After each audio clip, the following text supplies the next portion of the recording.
"My stepmother lied, it wasn't an accident," shouted the millionaire's daughter before the judge. Holding a little teddy bear, she revealed a secret recording that exposes the entire scheme to have her father arrested. The silence in the Cedar Falls courthouse was deafening. Judge Harrison was about to deliver his verdict when a small voice pierced through the tension like a ray of light breaking through storm clouds. Every head turned toward the back of the courtroom where 9-year-old Emma Richardson stood on her tiptoes, clutching a worn teddy bear against her chest. "Your Honor, my daddy didn't do it." Emma's voice trembled, but carried the unwavering conviction that only a child's pure heart could possess. "I have proof that Victoria planned everything." The murmur that rippled through the courtroom was immediate and electric. Michael Richardson, seated at the defendant's table, felt his heart skip a beat as he saw his daughter's determined face. For months, he had watched helplessly as his world crumbled around him, but seeing Emma's courage gave him a flicker of hope he thought was lost forever. District Attorney Patricia Wells shot up from her chair. "Your Honor, this is highly irregular. The child shouldn't be here."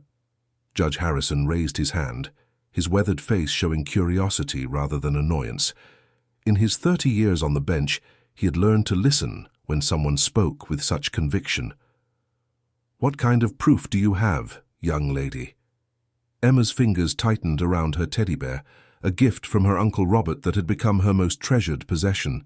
The bear's brown fur was soft and comforting, but what made it special was the small recording device hidden inside.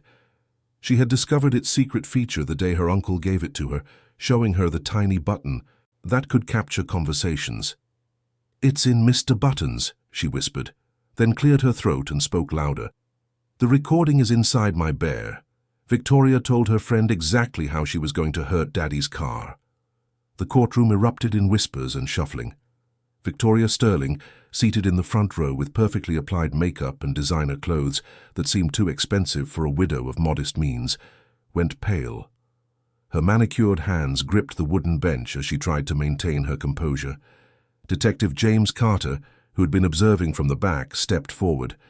He remembered the persistent little girl who had tried to tell him something was wrong weeks ago, but he had dismissed her claims as the imaginings of a traumatized child.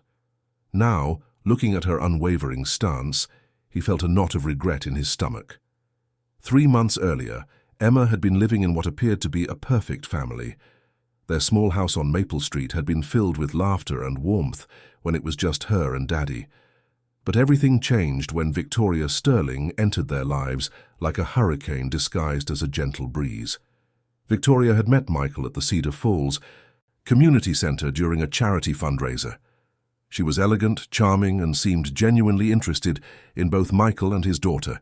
She brought expensive gifts, cooked elaborate dinners, and slowly but surely made herself indispensable in their daily routine.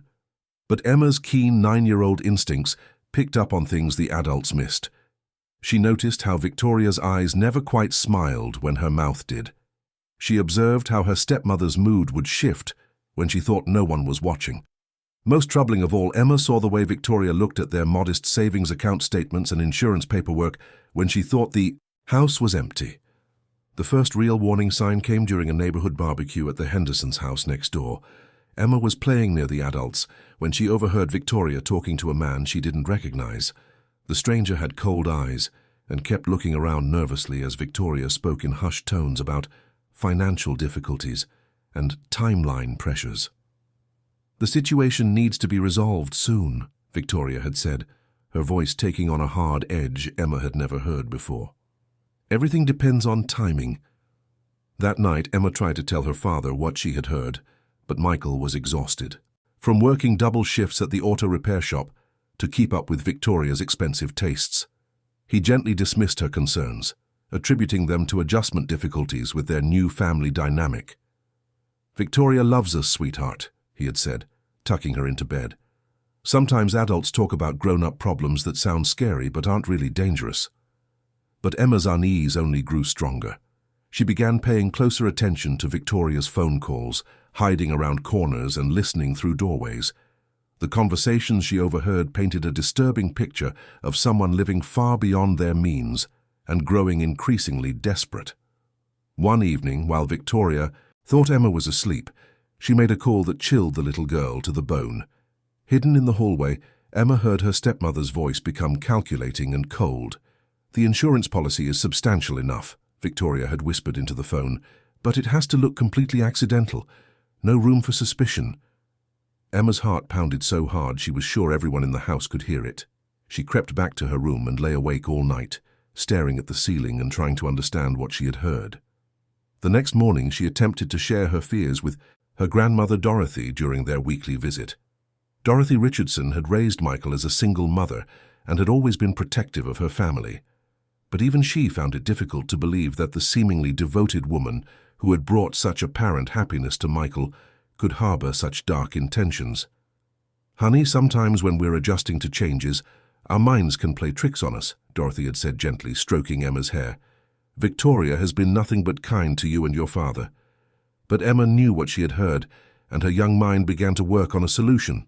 That's when she remembered the special feature of Mr. Buttons that Uncle Robert had shown her.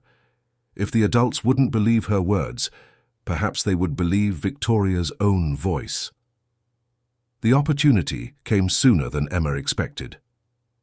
2 nights later, Victoria received another call from her mysterious associate. This time Emma was ready. Clutching Mr. Buttons tightly, she positioned herself near the kitchen door and pressed the small recording button. Victoria's voice came through clearly as she discussed the mechanical details of her plan. Emma's hands shook as she heard her stepmother calmly describe how the brake lines would be severed, just enough to cause failure during their planned weekend drive to Des Moines. The conversation included precise timing, location details, and even discussion of how Victoria would ensure Emma's safety during the incident. "The child needs to survive," Victoria had said matter-of-factly. "A grieving widow with a traumatized stepdaughter generates more sympathy than explanations about missing family members." Emma had barely managed to turn off the recording before Victoria ended her call. She crept back to her room with her heart racing, knowing she now possessed the evidence that could save her father's life. The weekend trip proceeded exactly as Victoria had planned. They were driving through the winding roads outside Cedar Falls when the brakes suddenly failed on a steep decline. Michael fought desperately to control the car, but it careened off the road and crashed into a rocky embankment. Emma survived with minor cuts and bruises, protected by her car seat and her father's quick thinking in steering away from the largest obstacles. Michael suffered serious injuries, but remained conscious long enough to pull Emma from the wreckage. Victoria, who had been in the front passenger seat, emerged with dramatic but superficial wounds that seemed severe enough to require medical attention, but wouldn't cause lasting damage. In the chaos that followed the accident, Victoria's performance was flawless. She played the role of the devastated wife perfectly, sobbing at Michael's bedside and holding Emma close as if she truly cared for the child's well-being. The investigating officers found evidence that suggested Michael had been drinking before the drive, though Emma knew her father had only consumed water and coffee all day. Additional evidence began to surface that painted Michael as a man struggling with financial pressure and possible substance abuse. Medical tests showed traces of medication in his system. That could impair judgment, though Michael insisted he had taken nothing stronger than his regular allergy pills. Within a week, Michael Richardson was arrested and charged with reckless endangerment and insurance fraud. The prosecution argued that he had deliberately caused the accident to claim insurance money, while under the influence of unprescribed medication. Victoria testified tearfully about her husband's recent erratic behavior and financial desperation. Emma watched helplessly as her father was taken away in handcuffs. She tried to tell anyone who would listen about the recording in Mr. Buttons, but the trauma counselors and social workers dismissed her claims as coping mechanisms for a terrible experience. Even her grandmother began to worry that the accident had affected Emma's ability to distinguish reality from imagination. For weeks, Emma felt utterly alone. She was staying with Dorothy while the legal proceedings continued, and Victoria made regular visits under the guise of checking on her stepdaughter's welfare. These visits filled Emma with dread, as she could see the calculation behind Victoria's concerned facade. During one particularly tense visit, Victoria cornered Emma in the kitchen while Dorothy was outside tending to her garden. Her mask slipped completely as she leaned down to Emma's eye level. "I know you think you heard something that night," Victoria said softly, her voice carrying a threat that made Emma's skin crawl. "But little girls sometimes imagine things, especially when they're upset about family changes. It would be very unfortunate if anything happened to interfere with your father's case." Emma clutched Mr. Buttons tighter and stared back at Victoria with a courage that surprised even herself. "I know what you did," she whispered, "and I'm going to prove it." Victoria's smile never wavered, but her eyes turned ice cold. "We'll see about that, sweetheart." That night, Emma lay in bed planning her next move. She knew the recording was her only hope, but she needed to find the right person to listen to it. Someone who would take her seriously and have the power to help her father. The opportunity came when Dorothy had to take her to the courthouse for a routine hearing about Emma's temporary custody. As they walked through the hallways, Emma spotted Detective Carter reviewing case files on a bench. She broke away from her grandmother's hand and approached him with determination. "Detective Carter," Emma said, her young voice steady and clear, "I need to tell you something very important about my daddy's case." Carter looked down at the serious little girl with her teddy bear and felt that same nagging doubt he had been carrying since the investigation began. Something about Michael Richardson's case had never quite added up, but he had been unable to pinpoint exactly what bothered him. "What is it, Emma?" he asked gently, closing his file folder to give her his full attention. Emma took a deep breath and pressed the playback button on Mr. Buttons. Victoria's recorded voice filled the hallway, cold and calculating as she detailed her murderous plan. Carter's face went white as he listened to the clear evidence of premeditated attempted harm and insurance fraud. "Where did you get this recording?" Carter asked, his voice urgent but kind. "I made it myself," Emma said proudly. "Uncle Robert gave me Mr. Buttons with a secret recording feature. I knew Victoria was lying about everything, so I recorded her phone call." Carter immediately called for backup and issued a warrant for Victoria's arrest. But when officers arrived at her apartment, they found it empty. Victoria Sterling had vanished, leaving behind only expensive clothes and fraudulent identification documents that revealed her real name was Rebecca Martinez, a woman with a history of targeting widowers and single fathers across 3 states. The manhunt for Victoria had begun, but Emma's fight was just getting started. Now that the truth was coming to light, she faced a new kind of danger from a desperate woman who had nothing left to lose. The revelation of Emma's recording sent shockwaves through Cedar Falls. Within hours of Detective Carter hearing the evidence, Michael Richardson was released from county jail as all charges were dropped. The local news station picked up the story, and by evening, Emma had become a local hero. But the attention also made her a target. Victoria Sterling wasn't done with Emma Richardson. The recording had destroyed her carefully constructed plan and turned her from predator into prey. In her twisted mind, the 9-year-old girl had become the primary obstacle to her freedom and financial security. What started as a calculated insurance scheme had become a personal vendetta that consumed her every thought. Michael's release was emotional and overwhelming. As he walked through the jail doors, Emma ran into his arms with tears streaming down her face. The weeks of separation had taken their toll on both of them.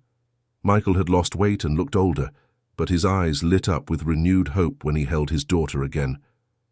"I knew you'd save me, baby girl," he whispered, holding her tight.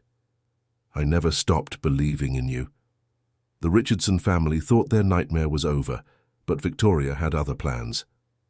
2 days after her disappearance, Dorothy Richardson was preparing Emma's favorite spaghetti dinner when she heard a crash from upstairs. Racing to investigate, she found her grandmother unconscious at the bottom of the staircase with a broken arm and a head, injury that required immediate hospitalization. Emma sat in the hospital waiting room, clutching Mr. Buttons and fighting back tears as she watched her grandmother being wheeled into emergency surgery. The attending physician, Dr. Jennifer Walsh, explained that Dorothy had suffered a severe fall, but something about the incident troubled Emma deeply. "The carpet," Emma whispered to Detective Carter when he arrived to check on them. Grandma's anti-slip carpet was moved. It was always perfectly straight, but today it was bunched up at the top of the stairs, like someone pushed it on purpose. Carter examined the scene carefully and found Emma's observation disturbingly accurate. The carpet showed clear signs of deliberate manipulation, and neighbors reported seeing a woman matching Victoria's description in the area earlier that day. Mrs. Henderson from next door had noticed a sedan with tinted windows parked across the street for several hours, with someone inside watching the house. The woman seemed familiar, Mrs. Henderson told Detective Carter, but she was wearing sunglasses and a baseball cap, so I couldn't be sure. When I waved, she quickly drove away. Security cameras from a nearby convenience store confirmed that someone had been surveilling the Richardson house from multiple angles throughout the morning. The footage showed a figure in disguise positioning herself to observe Dorothy's daily routine before making her move. "We're putting you both under protection," Carter declared to Michael and Emma. "Victoria is clearly escalating, and she sees you as a direct threat to her freedom."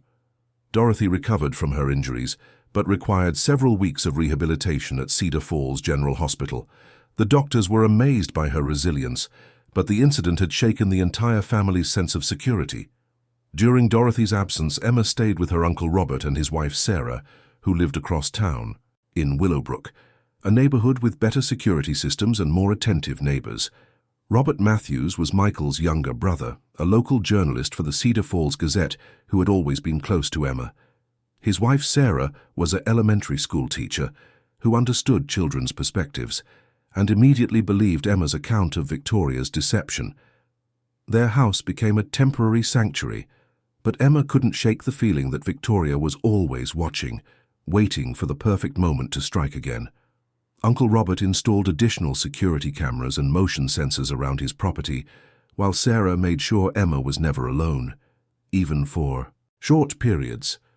Despite the police protection that included regular patrol cars in their neighborhood, the family remained on high alert. The feeling of being hunted proved justified when Emma's bicycle brake cables were mysteriously severed during what should have been a safe ride around Uncle Robert's block. Emma had been riding down Elm Street, practicing figure eights in the cul-de-sac, when her brakes suddenly failed as she approached the busy intersection with Main Street. Terror gripped her as she realized she couldn't stop. Cars were approaching from both directions, and the steep slope was carrying her faster toward the intersection. In a split second that seemed to last forever, Emma remembered her father's driving lessons about steering into safety rather than fighting momentum. She yanked her handlebars hard to the left and crashed into Uncle Robert's front lawn, tumbling across the grass, but avoiding the traffic completely. Uncle Robert and Aunt Sarah rushed outside when they heard the crash, finding Emma scraped and shaken, but miraculously unharmed. Detective Carter arrived within minutes and found the evidence of sabotage immediately. The brake cables had been cut with precision using professional tools, and tire tracks near the garage bike rack suggested someone had accessed the area during the family's dinner preparation the night before. "Look at this," Carter said, pointing to oil stains near the garage. "Someone waited here for an extended period. They studied the family's routine before making their move." A neighbor's security system had captured footage of a figure in dark clothing working near the bicycle area around midnight, though the image wasn't clear enough for positive identification. What was clear was the deliberate nature of the sabotage and the patience Victoria had shown in executing her plan. "She's trying to silence everyone who can expose her," Carter explained, to Emma's family during an emergency meeting in Uncle Robert's living room. "First Dorothy, now Emma directly. This woman is more dangerous than we initially understood." Emma listened to the adults discussing increased security measures and the possibility of relocating to a safe house in another city, but her young mind was working on a different solution. She had proven that adults could be fooled by Victoria's charm and manipulation, but children often saw truth more clearly than grown-ups expected. She began to think about other families Victoria might have targeted and wondered if there were other children who had witnessed similar strange behavior. "Uncle Robert," Emma said during a quiet moment after the meeting, "can you help me find the other kids?" "What other kids, sweetheart?" "The ones from Victoria's other families. I bet there are children like me who saw bad things, but nobody believed them either." Uncle Robert's journalist instincts immediately recognized the value of Emma's insight. He had been researching Victoria's background, using his connections at the newspaper and through online databases. His investigation revealed that Rebecca Martinez had left a trail of suspicious incidents across Iowa, Missouri, and Kansas, spanning nearly a decade. "You're absolutely right, Emma," Robert said, pulling up his research files. "There are at least 4 other men who experienced accidents or sudden financial problems after brief relationships with her, and in each case, there were children involved who had tried to warn adults about their stepmother's suspicious behavior. The most compelling case was in Kansas City, where 10-year-old Marcus Williams had tried desperately to convince his father and grandmother that his new stepmother was planning something terrible. Marcus had even attempted to record conversations, but Rebecca had discovered his efforts and destroyed the evidence before disappearing with $30,000 from his father's business account. "There's a pattern here," Robert explained to Detective Carter during their next coordination meeting. "She specifically targets single fathers with children, but she consistently underestimates how observant and intuitive kids can be. Emma isn't the first child to see through her manipulative facade." The breakthrough came when Carter connected with Detective Maria Gonzalez from Kansas City Police Department, who had been tracking similar cases involving Rebecca Martinez for over 2 years. Gonzalez revealed that Marcus Williams had managed to record partial conversations between Rebecca and an accomplice 3 years earlier, but the evidence had been lost when Rebecca disappeared just hours before her arrest warrant could be served. The boy's father, David Williams, recovered from his staged accident, but Rebecca got away with nearly $50,000 from their joint account and business holdings, Gonzalez explained during a conference call with the Cedar Falls investigation team. "Marcus kept insisting his stepmother was dangerous, just like your Emma. He even drew pictures of conversations he overheard, showing remarkable attention to detail." Emma felt a surge of vindication and solidarity, knowing that other children had seen the truth about Victoria. It gave her renewed courage to continue pushing for justice, even as the danger around her family continued to intensify. She asked Uncle Robert to help her write letters to Marcus and the other children, wanting to share their experiences and let them know their voices had finally been heard. Victoria's desperation became increasingly evident as her hiding places dwindled and her financial resources ran out. She made the critical mistake of trying to infiltrate Uncle Robert's neighborhood during daylight hours, apparently believing she could blend in with routine service workers and delivery personnel. Mrs. Patricia Cole, a retired teacher who lived 2 houses down from Uncle Robert, spotted Victoria attempting to check mailboxes and peer into windows while dressed as a utility company employee. Patricia had taught school for 40 years and possessed an uncanny ability to recognize when something didn't belong. That woman's uniform didn't fit properly, and she was carrying the wrong type of equipment for electrical work, Patricia told Detective Carter. Plus, she kept looking around nervously instead of focusing on whatever job she was supposed to be doing. Multiple residents reported similar sightings over 3 days, with Victoria attempting various disguises and cover stories to gather information about the Matthews family's security measures and daily routines. The Cedar Falls Police Department coordinated with state authorities to establish a comprehensive perimeter around the Willowbrook area, but Victoria's knowledge of local terrain allowed her to escape into the wooded areas surrounding the town. For 5 days, search teams combed through Raccoon River State Park and the surrounding forest areas where Victoria was believed to be hiding. The Iowa State Police brought in tracking dogs and helicopter surveillance, but the dense woodland and numerous creek beds provided countless hiding spots for someone familiar with the area. Emma insisted on helping despite her family's strong protests, arguing that her small size and extensive knowledge of local hiding spots from years of playing in the area could prove valuable to the search effort. "She knows these woods too," Emma told Detective Carter with conviction. "I remember seeing her walking here with Daddy before they got married. She told him she used to camp in this area when she was younger and knew all the best spots." Emma's insight proved crucial when searchers found evidence of a temporary campsite near Miller's Creek, complete with stolen camping supplies from various outdoor stores and detailed maps of the area marked with multiple escape routes. Victoria had been planning her extended flight carefully, studying topographic maps and identifying water sources, but she hadn't anticipated the determination of a 9-year-old girl who refused to give up on justice. The discovery of the campsite revealed disturbing evidence of Victoria's mental state deterioration.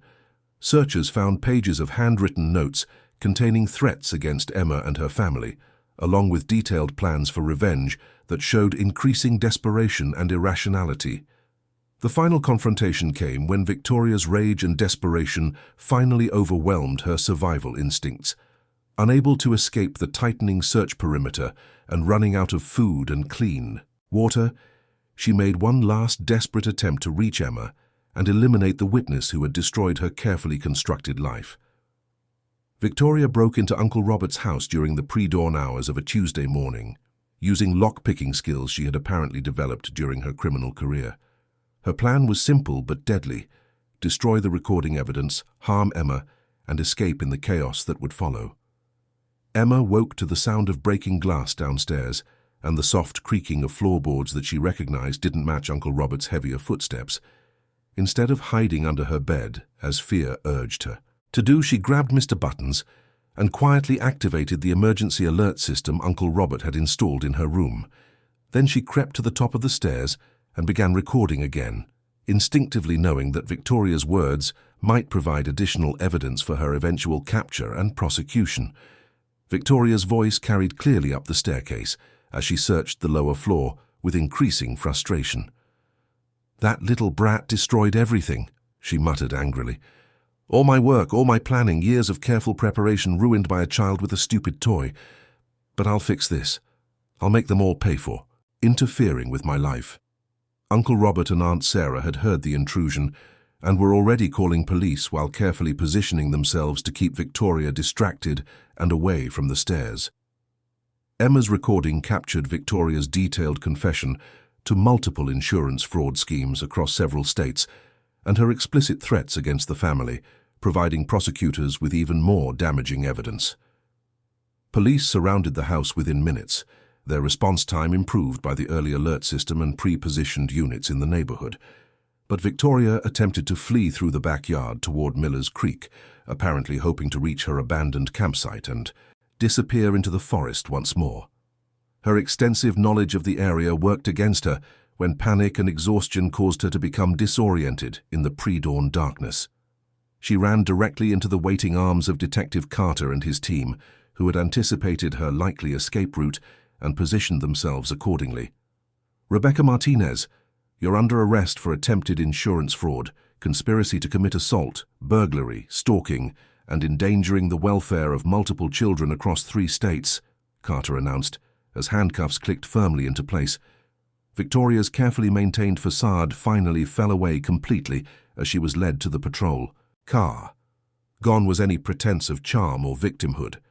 "None of this would have happened if people just minded their own business," she snarled, looking directly at Emma, who was watching safely from Uncle Robert's front porch with her parents and extended family surrounding her protectively. Emma stood tall and met Victoria's hateful glare without flinching, feeling the strength of her family's love supporting her.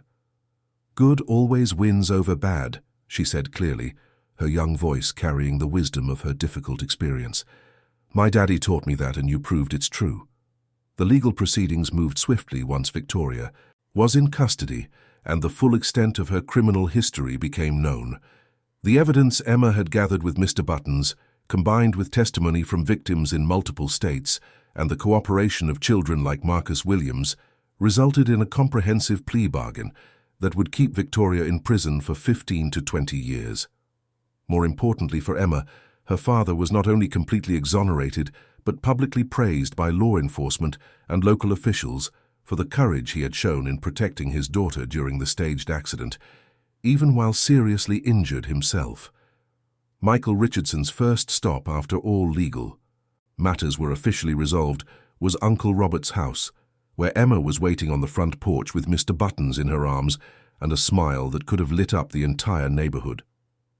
The reunion was everything Emma had dreamed about during the long weeks of separation and danger. Michael's physical injuries had healed completely, and his eyes shone with immense pride and overwhelming relief as he swept his daughter into his arms. The ordeal had strengthened their bond in ways neither could have imagined possible. "You saved us, sweetheart," Michael whispered, holding Emma close and never wanting to let her go. "You were braver than any grown-up I know, including myself." "Mr. Buttons helped a lot," Emma replied, squeezing her teddy bear affectionately. "Uncle Robert was really smart about recording devices being useful for finding truth." Detective Carter visited the reunited family a week later to officially close the case and deliver some special recognition. He brought Emma a certificate of appreciation from the Cedar Falls Police Department, a commendation letter from the Iowa State Police, and a personal apology for not taking her initial concerns seriously enough. "You taught me and every officer in this department to listen more carefully to children," Carter told Emma sincerely. "Kids see truth differently than adults sometimes, without all the complications we create for ourselves, and that perspective can be incredibly valuable in solving difficult cases." The Richardson family gradually rebuilt their lives with a deeper appreciation for honesty, courage, and the critical importance of believing in each other, no matter how impossible situations might seem. Dorothy recovered fully from her injuries and returned to her cherished role as Emma's biggest supporter and strongest advocate. Uncle Robert wrote a comprehensive series of articles about the case that helped other families recognize warning signs of predatory relationships and financial fraud schemes.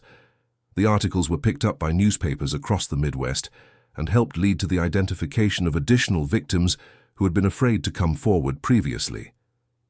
Emma kept Mr. Buttons on her nightstand as a permanent reminder that even the smallest voices can speak the most powerful truths when they're supported by love and determination. She never again doubted her instincts or her ability to stand up for what was right, regardless of whether adults initially believed her concerns. Months later, as Emma prepared for her 10th birthday party, she received heartfelt letters from Marcus Williams in Kansas City and 2 other children whose families had been targeted by Victoria in previous schemes. Together, they formed an informal network of young people who understood the vital importance of speaking up when something felt wrong, regardless of how small their voices might seem to the adult world. Michael Richardson started a support group for families who had experienced similar fraudulent relationships, using their hard-won knowledge to help others heal and rebuild trust in their lives.